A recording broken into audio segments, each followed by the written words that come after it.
नमस्कार विद्यार्थी मित्रांनो, इयत्ता 10वी इतिहास राज्यशास्त्र। आज आपण पाठ पाहणार आहोत उपयोजित इतिहास। या पाठामध्ये आपण 5 गोष्टी अभ्यासणार आहोत। उपयोजित इतिहास म्हणजे काय, उपयोजित इतिहास आणि विविध विषयांमधील संशोधन, त्याचप्रमाणे उपयोजित इतिहास आणि वर्तमान काळ, सांस्कृतिक आणि नैसर्गिक वारशांचं व्यवस्थापन, आणि 5वी गोष्ट आपण याच्यामध्ये पाहणार आहोत संबंधित व्यावसायिक क्षेत्रे। पहिला भाग आपण बघू, उपयोजित इतिहास म्हणजे काय। उपयोजित इतिहास ही संज्ञा आपल्याला अभ्यासायची असेल तर त्याच्यासाठी जनांसाठी इतिहास, पब्लिक हिस्ट्री असा पर्यायी शब्द प्रचलित असलेला आपल्याला पाहायला मिळतो। जनांसाठी इतिहास म्हणजे काय, तर इतिहासाच्या बाबतीत ज्यावेळेला आपण विचार करतो त्यावेळेला आपल्या लक्षात येतं की इतिहासाविषयी लोकांच्या मनामध्ये अनेक गैरसमज आहेत। उदाहरणार्थ, इतिहासाविषय फक्त इतिहासकारांसाठी आणि इतिहास विषयाचा अभ्यास करणाऱ्या विद्यार्थ्यांसाठी आहे। दैनंदिन जीवनामध्ये इतिहास विषयाचा आपल्याला काही उपयोग नसतो। इतिहास सारखा विषय आर्थिकदृष्ट्या उत्पादक क्षेत्रांशी जोडला जाऊ शकत नाही। यामुळे इतिहासाच्या बाबतीमध्ये असे काही गैरसमज आपल्याला दिसून येतात। मग अशा गैरसमजांवर मात करत इतिहासाची नाळ लोकांच्या वर्तमानातील जीवन सरणीशी जोडणारं क्षेत्र म्हणजे जनांसाठी इतिहास। जे गैरसमज आपल्या मनामध्ये आहेत, या गैरसमजांवरती मात करून इतिहासाचा सहसंबंध आपल्या वर्तमानातील जीवनाशी जोडणारं क्षेत्र म्हणजेच जनांचा इतिहास। मग असा जनांसाठीचा इतिहास असा शब्दप्रयोग प्रचलित असलेला आपल्याला दिसून येतो। मग उपयोजित इतिहासाच्या संदर्भामध्ये आपण बघतोय की भूतकाळातील घटनांसंबंधीचं जे ज्ञान इतिहासातून आपल्याला प्राप्त होते त्याचा उपयोग वर्तमान काळामध्ये आणि भविष्य काळामध्ये सर्व लोकांना कसा होईल या अनुषंगाने याचा विचार उपयोजित इतिहास या विषयाद्वारे केला जातो। म्हणजे वर्तमान काळ आणि भूतकाळ, भूतकाळातील घटनांसंबंधीचं ज्ञान इतिहासातून आपल्याला प्राप्त होतं, त्याचा उपयोग वर्तमान काळात आणि भविष्य काळात सर्व लोकांना कसा होईल। मुळामध्ये इतिहास म्हणजे काय, तर भूतकाळामध्ये घडलेल्या घटनांचा आढावा घेणं म्हणजे इतिहास। मग त्याच्यावरून आपल्या लक्षात येतं की उपयोजित इतिहास म्हणजे काय, तर भूतकाळात घडलेल्या ज्या काही घटना असतील त्या घटना संबंधीचं ज्ञान आपण प्राप्त करायचं। ते ज्ञान प्राप्त झाल्यानंतर त्या ज्ञानाचा उपयोग वर्तमान काळामध्ये आणि भविष्य काळामध्ये सर्व लोकांना कसा होईल याचा विचार उपयोजित इतिहास या विषयामध्ये केला जातो आणि त्यालाच आपण उपयोजित इतिहास असं संबोधतो। भूतकाळातल्या घटनांच्या संदर्भामध्ये आपण वर्तमान काळात आणि भविष्य काळामध्ये कशा प्रकारची वाटचाल करायची हे आपल्याला भूतकाळातल्या अनुभवावरून कळून येते। व्यक्तिगत जीवनामध्ये सुद्धा आपल्याला जे अनुभव असतील त्या अनुभवावरून आपण वर्तमान काळ आणि भविष्य काळाची वाटचाल करत असतो। तशा प्रकारे इतिहासाचा उपयोग आपल्याला अप्रत्यक्ष किंवा प्रत्यक्षरित्या अशा पद्धतीने झालेला दिसून येतो। म्हणून त्या अनुषंगाने इतिहासाच्या संदर्भात उपयोजित इतिहास जो आहे हा उपयोजित इतिहास आपण अभ्यासतो। वर्तमानातील सामाजिक आव्हानांवर उपाययोजना करणं असा एक फायदा या उपयोजित इतिहासाचा आपल्याला होतो। सामाजिक उपयुक्ततेचे निर्णय घेणं यासारख्या गोष्टींसाठी पूर्वी होऊन गेलेल्या घटनांचं विश्लेषण दिशादर्शक ठरतं। याच्यासाठी इतिहासाचं ज्ञान आपल्याला असणं आवश्यक असतं। उपयोजित इतिहास जो आहे, ज्या इतिहासाच्या क्षेत्रामध्ये केवळ तज्ज्ञ व्यक्तींचाच नाही तर सर्वसामान्य लोकांचा विविध अंगांनी सहभाग असू शकतो। उदाहरणासंदर्भात त्या दाखवलं आहे की संग्रहालय, प्राचीन स्थळं यांना भेट देणारे पर्यटक या नात्याने त्यांचा सहभाग महत्त्वाचा असतो। पर्यटनामुळे लोकांमध्ये इतिहासाची वाढ, इतिहासाची आवड इतिहासासंबंधीची आवड निर्माण होऊन इतिहासाच्या अभ्यासाची वाढ निर्माण झालेली दिसून येते. आणि म्हणून उपयोजित इतिहास जो आहे हा आपण अभ्यासणं गरजेचं आहे. मग उपयोजित इतिहास आणि वेगवेगळे विषय जे आहेत या विषयांमधलं संशोधन असा दुसरा मुद्दा आपल्याला या ठिकाणी अभ्यासायचा आहे की उपयोजित इतिहासाच्या अनुषंगाने कुठल्या कुठल्या गोष्टी आपण त्या ठिकाणी त्या अनुषंगाने अभ्यासतो किंवा उपयोजित इतिहासाच्या अनुषंगाने वेगवेगळ्या विषयांमध्ये जे काही संशोधन झालेलं आहे त्याचा प्रत्यक्ष आणि अप्रत्यक्ष वर्तमान काळामध्ये आणि आपल्याला येणाऱ्या काळामध्ये म्हणजेच भविष्य काळामध्ये कशा प्रकारचा उपयोग होतो त्या संदर्भातल्या गोष्टी आपल्याला इथं दाखवलेल्या आहे. मग पहिली गोष्ट त्याच्यामध्ये दिलेली आहे तत्वज्ञान. तत्वज्ञानाच्या संदर्भात आपल्याला सांगता येतं की विविध विचारसरणींचा उगम, त्यामागील वैचारिक परंपरा आणि त्या विचारसरणीच्या वाटचालीचा इतिहास समजून घेणं यासाठी तत्वज्ञानाचा इतिहास आपल्याला अभ्यासावा लागतो. म्हणजे तत्वज्ञानाचा इतिहास का अभ्यासायचा? तत्वज्ञान विशिष्ट प्रकारचं असं ज्ञान, विशिष्ट प्रकारच्या तत्वांचा समावेश त्याच्यामध्ये असेल. ज्या गोष्टी शास्त्राला धरून असतील अशा प्रकारचं ज्ञान असं तत्वज्ञान. मग या तत्वज्ञानाचा अभ्यास आपल्याला का करावा लागतो? तर वेगवेगळ्या विचारसरणीचा उगम कशा पद्धतीने झाला, त्यामागील वैचारिक परंपरा काय आहे आणि त्या विचारसरणीच्या वाटचालीचा इतिहास आपण समजून घेणं याच्यासाठी तत्वज्ञानाचा इतिहास आपल्याला अभ्यासावा लागतो. दुसरी गोष्ट दिलेली आहे विज्ञान. विज्ञानाचा इतिहास सुद्धा आपण अभ्यासतो. मग तो का अभ्यासायचा? तर वैज्ञानिक शोध आणि सिद्धांत याचा काळक्रम आणि त्या शोधामागील कारण परंपरेची साखळी समजावून घेणं याच्यासाठी विज्ञानाचा इतिहास आपल्याला अभ्यासावा लागतो. मग याचा अर्थ काय? या ज्या सगळ्या गोष्टी आपल्याला इथं दाखवलेल्या आहेत, जवळजवळ 6 गोष्टी आपल्याला 6 ते 7 गोष्टी विषय या ठिकाणी दाखवलेले आहेत. तत्वज्ञान या ठिकाणी आहे, विज्ञान आहे, तंत्रज्ञान आहे, उद्योगधंदे आणि व्यापार आहेत, तसंच व्यवस्थापनशास्त्र, कला आणि मानवीय ज्ञानशाखा या 6 ते 7 विषयांच्या संदर्भातला इतिहास आपण अभ्यासतो. मग तो का अभ्यासायचा? म्हणजे याचा अर्थ या प्रत्येक गोष्टीला इतिहास आहे, या प्रत्येक विषयाला इतिहास आहे आणि म्हणून तो इतिहास आपण अभ्यासायचा आणि त्या अनुषंगाने आपल्याला प्रत्यक्ष आणि अप्रत्यक्षरित्या असे फायदे किंवा उपयोग त्या अनुषंगाने होतात. वैज्ञानिक शोध आणि सिद्धांत याचा काळक्रम तसंच शोधामागील कारण परंपरेची साखळी समजून घेणं याच्यासाठी विज्ञानाचा इतिहास आपल्याला अभ्यासावा लागतो. कारण का? तर गरज ही शोधाची जननी असते असं म्हटलं जातं. गरजेतून शोध निर्माण होतात, गरजेमधून शोध लागतात आणि म्हणून अनेक वेळा वैज्ञानिक शोध हे मानवी गरजांची पूर्ती आणि जिज्ञासेचं समाधान करण्याच्या प्रयत्नातून लागलेला आपल्याला दिसून येतात. म्हणून विज्ञानाचा इतिहास आपण अभ्यासायचा असतो. तिसरी गोष्ट दिलेली आहे तंत्रज्ञान. आता तंत्रज्ञानामध्ये कुठल्या गोष्टी येतात? तर कृषी उत्पादन आहे, वस्तूंचं उत्पादन आहे, स्थापत्य आहे, अभियांत्रिकी आहे. या सगळ्यांमध्ये होत गेलेले बदल आणि त्यामागील कारण परंपरेची साखळी समजून घेतली पाहिजे. याच्यासाठी तंत्रज्ञानाचा इतिहास आपल्याला अभ्यासावा लागतो. कृषी उत्पादनांमध्ये वेगवेगळे संशोधन होतात. आधी कशा प्रकारे उत्पादन घेतलं जात होतं, आता कशा पद्धतीनं घेतलं जातं, त्याच्यामध्ये संशोधित बी बियाणं असतील, कृषी क्षेत्राशी संबंधित सगळ्या गोष्टी, असं कृषी उत्पादन आहे.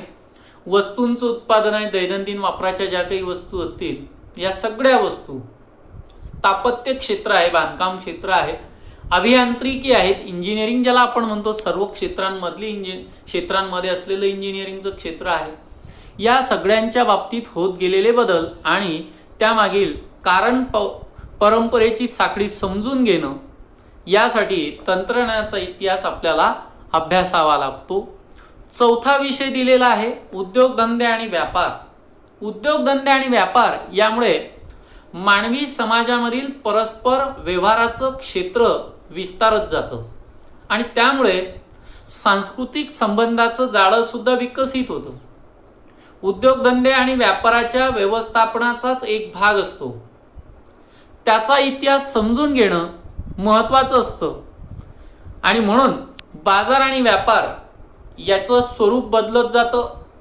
या सर्वांमागील मानवी नात्यांचं स्वरूप आणि समाज रचना बदलत गेली.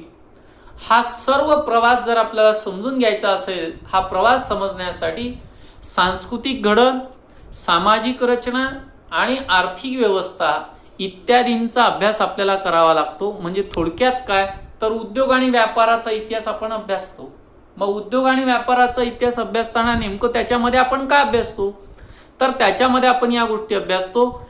एक गोष्ट या ठिकाणी आपल्याला दिसून येते की सांस्कृतिक घडण, त्याच्यानंतर सामाजिक रचना, आर्थिक व्यवस्था इत्यादींचा अभ्यास या ठिकाणी आपल्याला करावा लागतो. त्याच्यानंतर पाचवी गोष्ट दिलेली आहे व्यवस्थापन शास्त्र. उत्पादनाची संसाधन, मनुष्यबळ आणि उत्पादनाच्या विविध प्रक्रिया, बाजार आणि विक्री यांच्या व्यवस्थापनाच्या साखळीत त्या संबंधातील भूतकालीन यंत्रणा कशा होत्या हे समजून घेणं आवश्यक असतं. या साखळीत गुंतलेल्या विविध स्तरांवरील लोकांची परंपरागत मानसिकता समजून घेण्यासाठी या सर्वांचा डोलारा ज्या वेगवेगळ्या सामाजिक आणि आर्थिक संस्थांच्या घटकांवर अवलंबून असतो, घटनांवर अवलंबून असतो, त्यांचा इतिहास समजला तर आपल्याला वर्तमानामध्ये विविध पातळ्यांवरील व्यवस्थापन करणं सोपं जातं. म्हणून व्यवस्थापन शास्त्र अभ्यासणं किंवा व्यवस्थापन शास्त्राचा इतिहास अभ्यासणं आपल्यासाठी महत्त्वाचं असतं. कारण का, तर वर्तमानामध्ये या घडून गेलेल्या सगळ्या पातळ्यावरचं व्यवस्थापन, मग भूतकाळातील यंत्रणा कशा होत्या, व्यवस्थापन कशा प्रकारचं होतं, उत्पादनाची संसाधनं कशा प्रकारची होती, त्याच्यामध्ये मनुष्यबळ आणि उत्पादनाची प्रक्रिया कशा पद्धतीची होती, मनुष्यबळाचा वापर कशा पद्धतीनं केला जात होता, बाजार पद्धत कशी होती, विक्री त्याचं व्यवस्थापन कशा पद्धतीनं केलं जात होतं, या सगळ्यांचा इतिहास आपण व्यवस्थापन शास्त्रामध्ये अभ्यासत असतो. आणि हा अभ्यासल्यामुळे आपल्याला वर्तमान काळात वेगवेगळ्या पातळ्यांवरती व्यवस्थापन करणं सोपं जातं. म्हणून आपल्याला व्यवस्थापन शास्त्राचा अभ्यास इतिहासाच्या अनुषंगाने करणं महत्त्वाचं असतं. सहावी गोष्ट दिलेली आहे कला. विविध कला क्षेत्रांमधील अभिव्यक्ती व त्यामागील वैचारिक, भावनिक, सांस्कृतिक परंपरांच्या आधाराने झालेला कलांचा विकास समजून घेणं महत्त्वाचं असतं. कोणत्याही कलाविष्काराचे मर्म, कलाकृतीच्या निर्मात्याची मानसिकता आणि विशिष्ट कलाशैलीच्या विकासाचा क्रम सांस्कृतिक इतिहासाच्या अभ्यासाद्वारे आपल्याला समजू शकतो. म्हणजे सांस्कृतिक इतिहासाचा अभ्यास आपल्याला काय सांगतो, म्हणजेच कलेचा इतिहास आपल्याला काय शिकवतो, तर वेगवेगळ्या कला क्षेत्रांमध्ये अभिव्यक्ती आणि त्यामागील वैचारिक, भावनिक, सांस्कृतिक परंपराच्या आधाराने कलेचा विकास आपण समजून घेणं महत्त्वाचं असतं.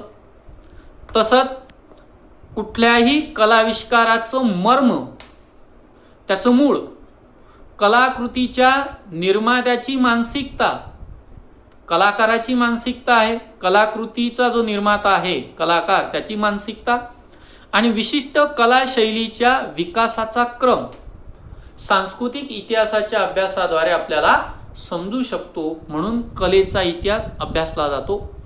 मानव्य ज्ञानशाखा इतिहास, पुरातत्व, समाजशास्त्र, मानवशास्त्र, राज्यशास्त्र, अर्थशास्त्र यासारख्या ज्ञानशाखांचा उगम आणि विकास यांचा इतिहास समजून घेणं हे या ज्ञानशाखाच्या अभ्यासाचा आवश्यक असा एक भाग आहे. मानव्य ज्ञानशाखा.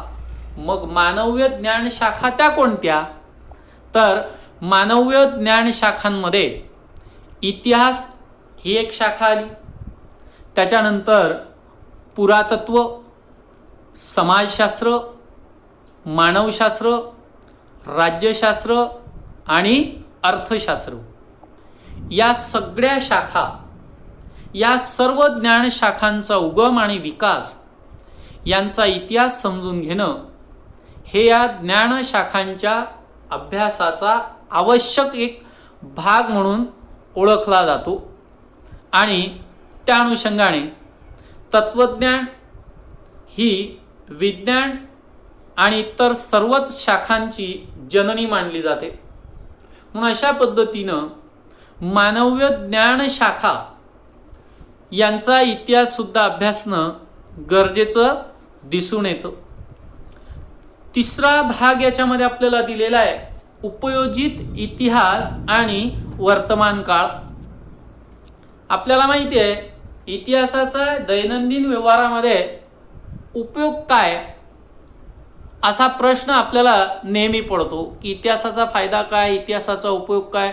बहुतांश मुलांना सुद्धा इतिहासाविषयी कंटाळवाणा वाटतो, आवडत नाही. आणि हाच प्रश्न आपल्याला सुद्धा आहे की इतिहासाचा आपल्याला उपयोग तरी काय. तर याच्या आधी आपण या 6-7 विषयांच्या माध्यमातून इतिहास आपल्याला कसा उपयुक्त आहे, प्रत्यक्ष आणि अप्रत्यक्षरित्या भरपूर असे फायदे आपल्याला इतिहासाच्या माध्यमातून होत असतात.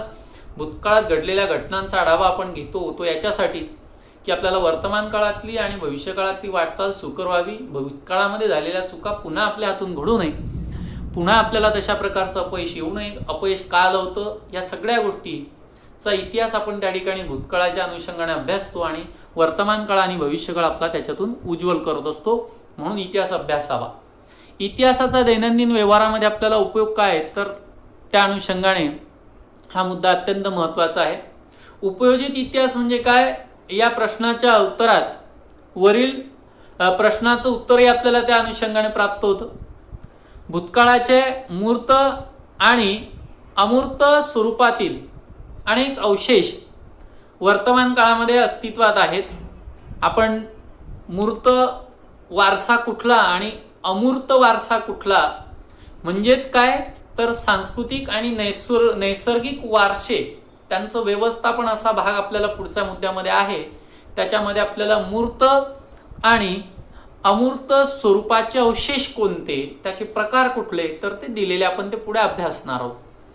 अशा मूर्त आणि अमूर्त स्वरूपातील अनेक अवशेष वर्तमान काळात अस्तित्वात असतात. त्यांच्याबद्दल आपल्या मनामध्ये कुतूहल असतं, आत्मीयता असते. त्यांच्या अस्तित्वाचा इतिहास आपल्याला समजावून घेण्यासारखा वाटतो, घ्यावासा वाटतो. कारण का तर ते आपल्या पूर्वजांनी निर्माण केलेल्या कलाकृतींचे परंपरांचे अवशेष आहेत. तो आपला सांस्कृतिक वारसा आहे, ती आपली ओळख आहे.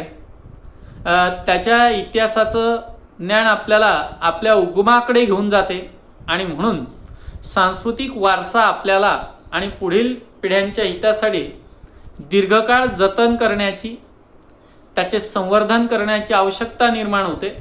आणि उपयोजित इतिहासाच्या आधारे अशा मूर्त आणि अमूर्त स्वरूपातले सांस्कृतिक वारशाचं जतन आणि संवर्धन आपल्याला करता येतं. त्यामुळेच व्यवसायाच्या अनेक संधी आपल्याला निर्माण होतात. थोडक्यात काय तर इतिहासाच्या आधारे वर्तमान काळाचं यथायोग्य आकलन आणि भविष्य काळासाठी दिशादर्शन असं उपयोजित इतिहासाचं वर्णन आपल्याला करता येतं. बघा काय वर्तमान काळाचं यथायोग्य आकलन, वर्तमान काळ सद्य परिस्थिती, सद्य काळ म्हणजे सुरू असलेला वर्तमान काळ याचा आकलन आणि भविष्य काळासाठी दिशादर्शन असं उपयोजित इतिहासाचं वर्णन आपल्याला करता येतं. याच्यानंतर चौथा भाग दिलेला आपल्याला, चौथा मुद्दा दिलेला याच्यामध्ये सांस्कृतिक आणि नैसर्गिक वारशांचं व्यवस्थापन.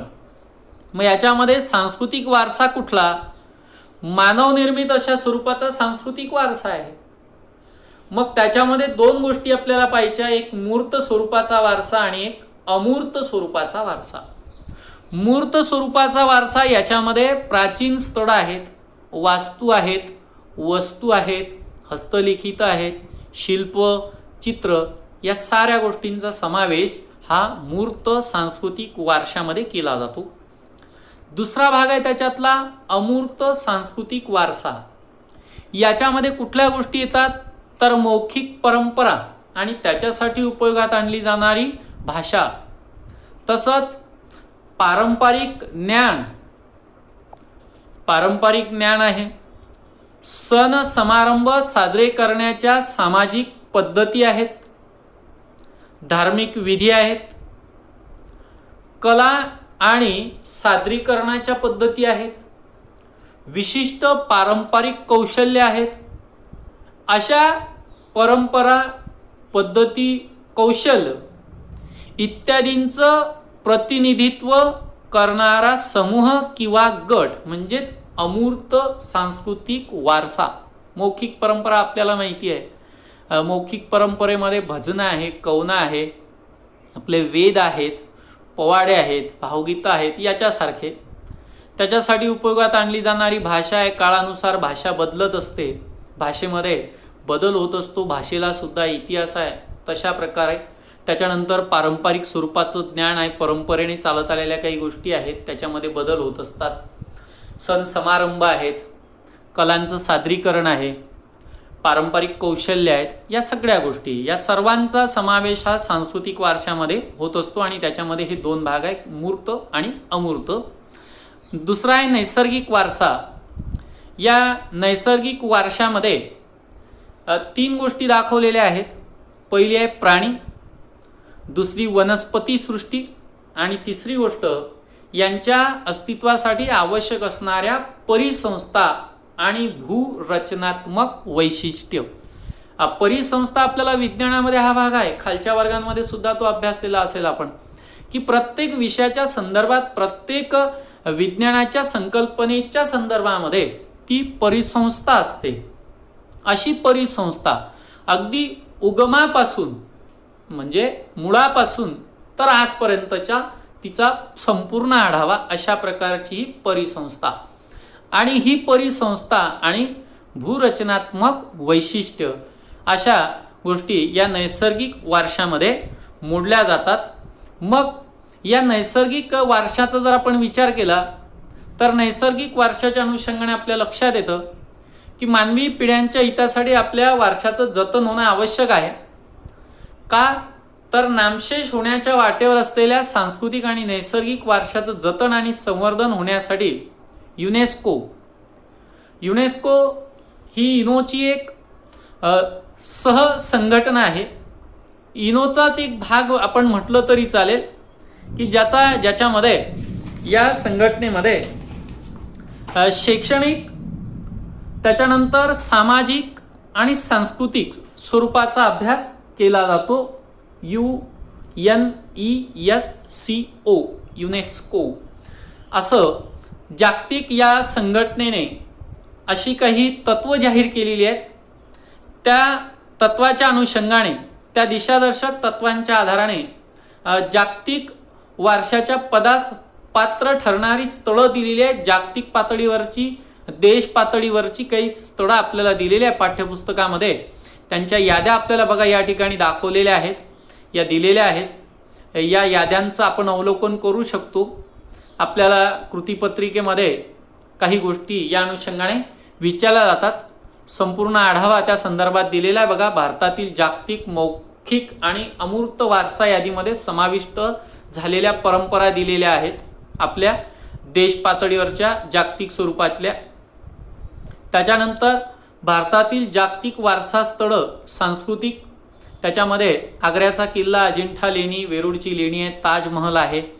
आपण आधीचा हा जो भाग पाहिला याच्यामध्ये कुट्टियम ही केरळमधील संस्कृत नाट्य परंपरा आहे, वैदिक पठण परंपरा आहे. अशा अनेक गोष्टी अजून खाली दिलेल्या आहेत, ते आपण अवलोकन करू शकतो. तसंच या यादीमध्ये जागतिक वारसा स्थळांमध्ये सांस्कृतिक स्वरूपाची वारसा स्थळं दिलेली आहेत. त्याच्यातली काही आपल्या देशातली सुद्धा आहेत आणि काही परदेशात सुद्धा आहेत.